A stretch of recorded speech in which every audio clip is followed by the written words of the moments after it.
I think I'm the only one in the world that's into this idea, but here we go. Ever wondered what the story of Wild Guns was? Why there are building-sized robots in the Wild West? Or why there's 3 moons in the sky? Or whatever this is? Me neither. It's not that sort of game, is it? Just shoot everything that moves, don't get shot yourself, and don't overthink it. A great strategy for life, as well as for Wild Guns. Well, like most great life advice, I'm gonna smile and nod and then do the complete fucking opposite. Welcome to part 1 of Overthinking Wild Guns. Wild Guns is a pretty short one. Act 1 is 1 level, Act 2 is 4, broken up into a Mega Man style menu where you can choose which order you want to tackle them, and Act 3 is 1 level and a final boss. Each level is broken up into 3 stages, so 6 levels at 3 stages apiece plus the final boss gives us a total of 19 videos.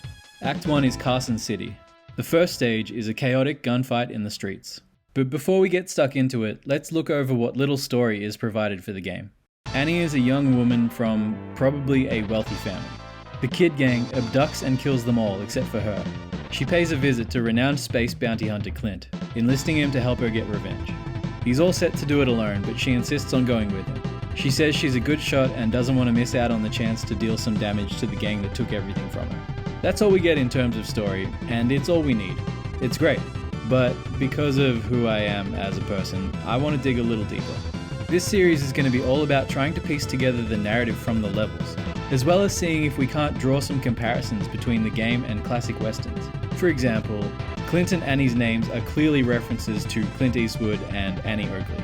I saw that in a walkthrough somewhere, and while there's no official acknowledgement of those influences, I'd say it's pretty unmistakable. They even look like their namesakes. I don't feel as confident remarking on the story. It's such a basic but effective motivation that it could be drawn from any number of sources, or none at all. It's got a bit of True Grit, a bit of Once Upon a Time in the West, and while the game definitely doesn't go to these lengths, it's got so much potential for mirroring the story and themes of Unforgiven. Not The Unforgiven, but Unforgiven, which came out 2 years before Wild Guns. I'll do my best not to spoil any details from these movies, even though some of them are incredibly old, because for the most part, they're unbelievably good.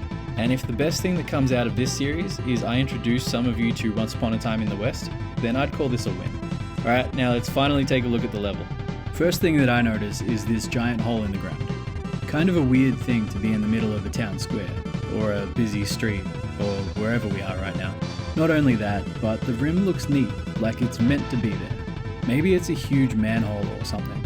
If so, maybe that's how the Kid Gang got into town. Second thing that jumps out at me are simply the buildings.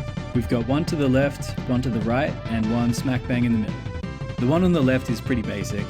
There's some pipes and machinery on the facade, including what could be a CCTV camera, and a red sail over the porch.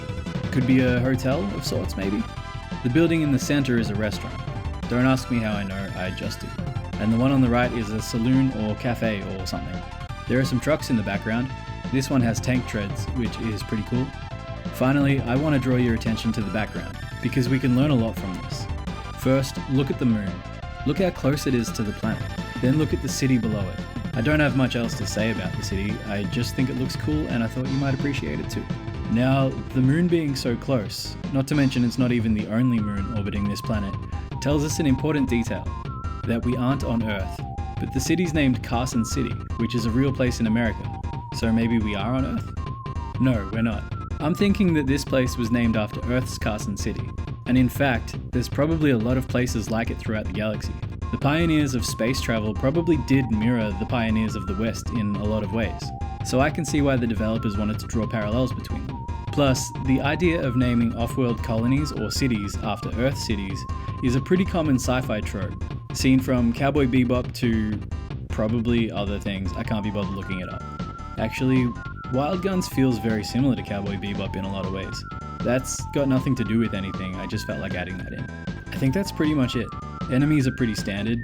You've got static dudes popping out of the windows of the restaurant, where the gang could be holed up. You've got dudes moving across the screen, as well as knife guys, who are sneaky little devils. Every now and then there's this sort of mobile missile battery dude that waddles into the fight. They look a lot harder than they are. The boss of this area feels wrong somehow too. I don't know how to describe it. He's this skinny droid caricature of a bandit. Easy enough once you know his attacks, but yeah. You know what? I wouldn't be surprised if some of the droids in this game are sentient. Some of them seem like sentry guns with faces, but others have a ton of personality, like this guy. Maybe that's something we can investigate as the series goes on. Alright, part 1 of Overthinking Wild Guns is in the proverbial can. Martin Scorsese has this approach to filmmaking. One for them, one for me. If DKC is for you guys, then Wild Guns is for me. I mean, DKC is for me too, but you get where I'm going. I might be the only person in the world who gives a shit about this, but it's something I want to make, so I'm making it. Also, the new series I'm working on is taking way too long. Thank you all so much for watching. The DK series is still coming along, as is the other series, it's just taking a lot longer than I thought it would. Overthinking Wild Guns probably won't release with any regularity. I think I'll just do a couple of episodes when the mood strikes me.